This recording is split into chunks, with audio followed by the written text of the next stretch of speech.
크리스토퍼 메이어의 책이죠. 100배 주식 중요한 부분 한번 읽어드리도록 하겠습니다. 커피캔 포트폴리오. 요 내용을 잘 이해를 하시면 주식을 보유하고 지고 갈 수 있는데 많은 도움이 되실 겁니다. 커피캔 포트폴리오에 대해 들어본 적이 있나요? 티로 프라이스의 소형주 가치펀드를 운용하는 뛰어난 투자자 프레스턴 아테이가 나와 점심을 먹으면서 했던 질문이다. 나는 그 개념을 들어본 적이 있었다. 그는 내가 커피캔 포트폴리오를 알고 있다는 것에 조금 놀랐을 것인데 처음 그 말이 나왔을 때 나는 불과 12살이었던 데다 그것이 잘 알려진 개념도 아니었기 때문이다. 그런데도 내가 커피캔 포트폴리오를 깨고 있었던 이유는 간단하다. 재무광들이 잊지 않는 고전적인 개념 중 하나이기 때문이다. 바로 그 커피캔 포트폴리오를 당신에게도 알려주려 한다. 이것은 100배 주식 진영의 든든한 버팀목이고 주식을 쥐고 있는데 도움이 될 것이다. 커피캔 포트폴리오는 세계 최대 투자 관리 회사 중 하나인 캐피털 그룹의 포트폴리오 매니저 로버트 커비로부터 시작되었다. 캐피털 그룹은 미국에서 지금 최대의 금융 서비스 회사죠.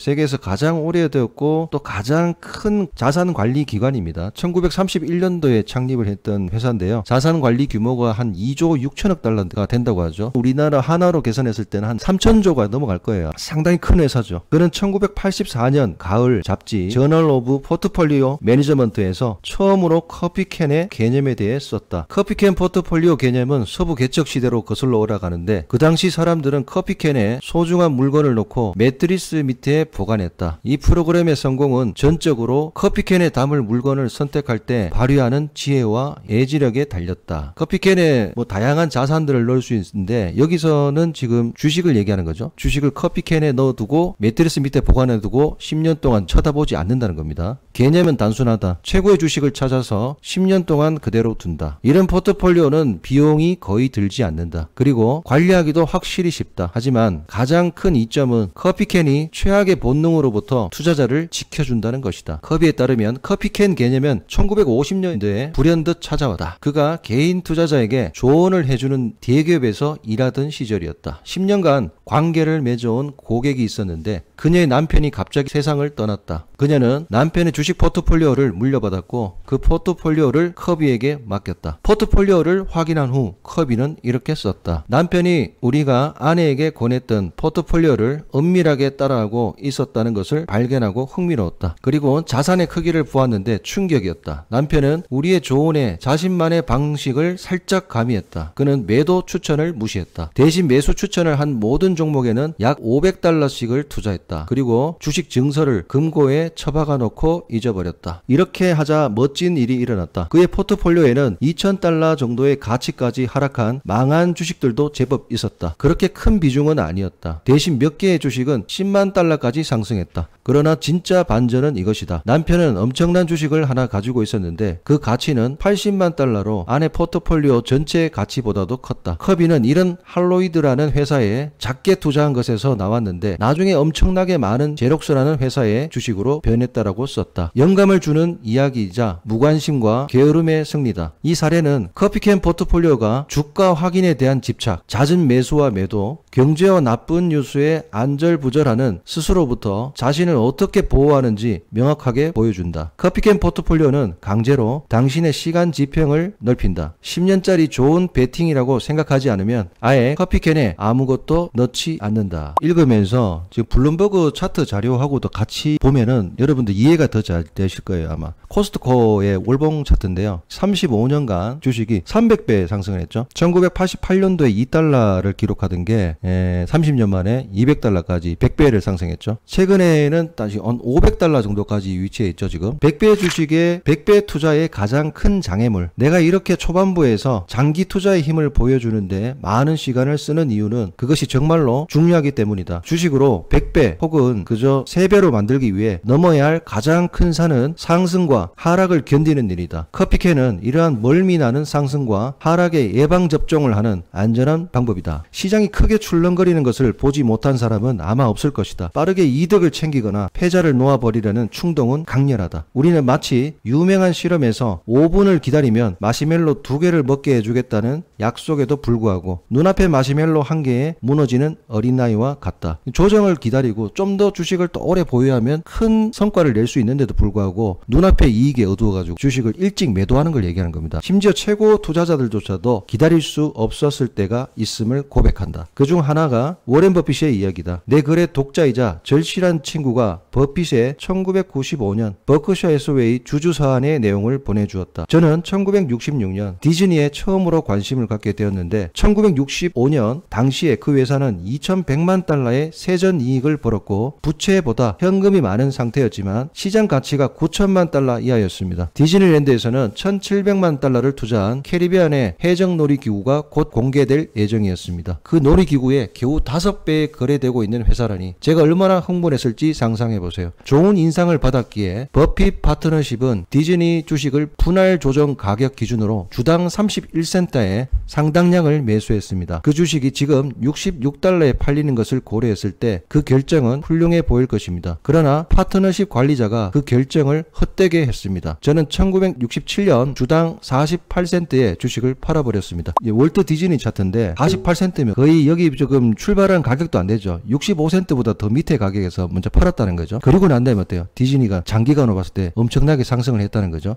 5%의 수익률을 올렸지만 너무나 값비싼 매매였다. 문제는 우리가 참을성이 없다는 것만이 아니다. 파도가 너무 거칠기도 하다. 미어미칸 캐피털의 펀드 매니저 댄 올리버가 2012년에 한 이야기가 떠오른다. 그는 1980년 주식 상장부터 2012년까지 애플 주식이 225배 상승했다고 강조했다. 하지만 계속 보유한 사람들은 고점과 저점까지 80% 하락을 2번이나 겪어야 했다. 2008년 이후 큰 상승 흐름은 60% 하락 후에 나왔다. 그리고 40%의 하락도 몇 번 있었다. 크게 가치가 오른 많은 주식이 비슷하게 무시무시한 하락으로 고생했었다. 80%가 하락했던 구간들이 어디죠? 요런 구간들이겠죠. 요런 구간들이죠. 하락을 잘 견뎌내야 된다는 거죠. 작가인 베리 리톨즈는 워싱턴 포스트의 칼럼에서 더 많은 예를 들었다. 넷플릭스는 2002년 이후 60배까지 상승했는데 하루에 주가가 25% 하락한 날이 4번이나 있었다. 최악으로는 하루에 41%까지 하락했다.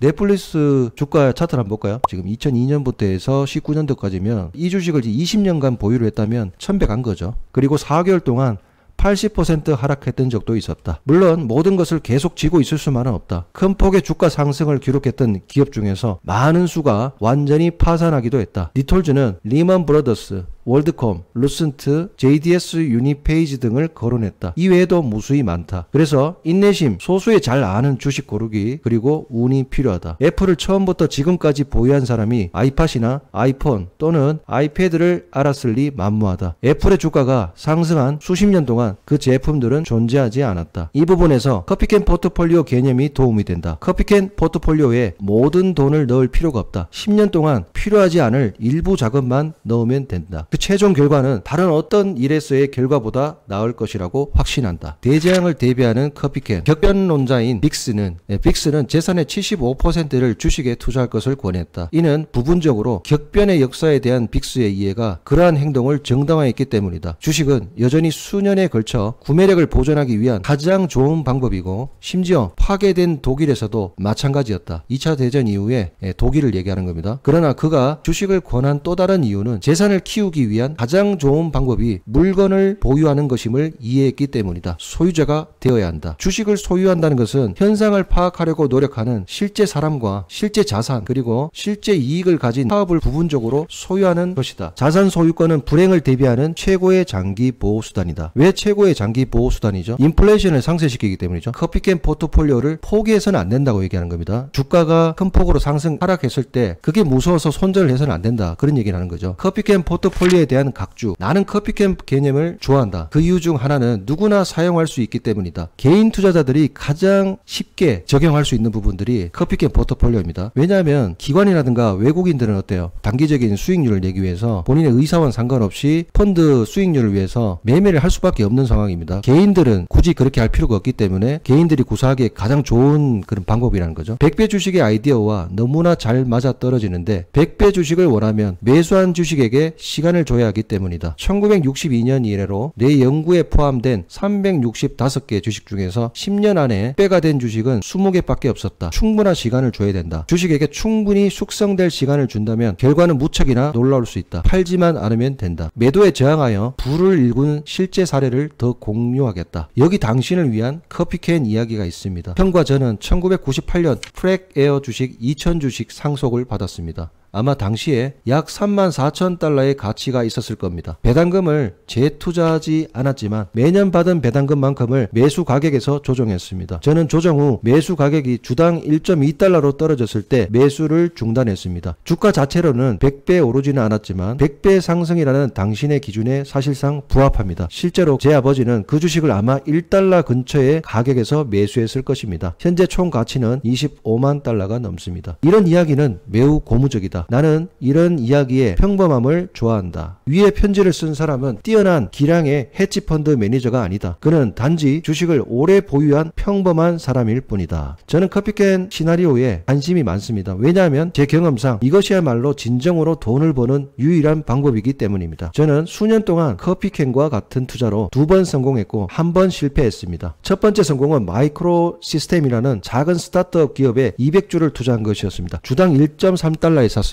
1981년인지 1982년인지 정확히 모르겠지만 제가 주식을 산 후 주식은 올랐고 몇 번에 걸쳐서 액면 분할을 했습니다. 그리고 작년에 대형 기술 회사에 인수되었습니다. 저는 제 주식에 대해 54,000달러를 받았습니다. 두 번째 성공은 GE 주식에 3,500달러를 투자한 것이었습니다. 저는 3년 동안 GE에서 일했고 GE가 회사 주식을 매칭으로 매수하여 투자해주는 급여 EM 프로그램을 통해 투자했습니다. 그 투자금은 12만 5천 달러 이상으로 커졌습니다. 이 전략이 더 큰 호소력을 가지고 있다고 생각할 수 있다. 시세 기호를 따라다니고 화면이 깜빡이는 불빛을 염려스럽게 지켜보며 시장의 등락을 쫓으면서 많은 시간을 보내고 싶은 사람은 별로 없을 테니까. 내 생각에는 임대 부동산을 보유할 때처럼 소유물이 무엇인지를 안 후에 실제로 소유하는 것이 더 좋다. 그러면 포트폴리오의 매일 혹은 월별 가치에 벌벌 떨 걱정이 없이 생활할 수 있다. 이 장점이 잘 담긴 이야기를 하나 들어보자. 100배 주식이라니. 저는 당신의 같은 경험에 관심이 있을 것이라고 생각했습니다. 1987년 저는 굉장히 좋은 전망을 가진 하이테크 또는 생명공학 기업 10곳에 같은 금액을 투자했고 그 회사들이 실제로 제품이나 소프트웨어를 시장에 내놓을 수 있다면 엄청난 성공을 거둘 것 같았습니다. 최대한 머리를 써서 선택한 회사들이었지만 10개 중 9개는 완전히 망했습니다. 그것도 그리 오래 지나지 않아서 말입니다. 무수한 문제들이 있었지만 대부분은 자본이 부족했습니다. 그런데 10번째였던 암젠이라는 스타트업 기업이 대박을 쳤습니다. 나머지 9개의 손실을 완화했을 뿐만 아니라 1994년 제 아이들을 대학에 보내기 위해 주식을 팔기 전까지 총 투자금의 800배를 돌려주었습니다. 암젠이라는 주식입니다. 지금 보고 있는 요 차트인데 생명공학 쪽에 사업을 하고 있는 회사죠. 1984년부터 해서 지금 0.8센트였는데 20년 만에 어때요? 100달러까지 지금 주가가 상승을 했죠. 800배가 상승했다고 했죠. 극단적으로 얘기한 거예요. 10개 중에 9개가 망할 일은 잘 없겠죠. 그래서 확률에 투자를 하는 겁니다. 벼락 맞은 종목이 나온다는 겁니다. 그 주식을 보유하지 못해 아쉬울 따름입니다. 여기서 두 가지 시사점이 있습니다. 강렬한 이야기를 골라야 합니다. 그리고 기꺼이 위험을 무릅써야 하기 때문에 잃어도 될 만한 돈을 사용해야 합니다. 좋은 지적이다. 커피캔을 사용하면 한 포지션에서 다 잃을 수도 있다. 그러나 전체 커피캔 포트폴리오의 수익은 그런 재앙을 상쇄시키고도 남는다. 나는 커피캔의 스타트업 기업의 위험을 감수하는 것은 권하지 않는다. 나는 앞으로도 성장 전망이 좋고 높은 수익률의 복리로 자본을 증가시킬 수 있는 어느 정도 입증된 회사들과 함께할 것이다. 커피캔 포트폴리오에 대한 내용 마치겠습니다. 지금까지 부자빠 주식학교 김사부였습니다. 감사합니다.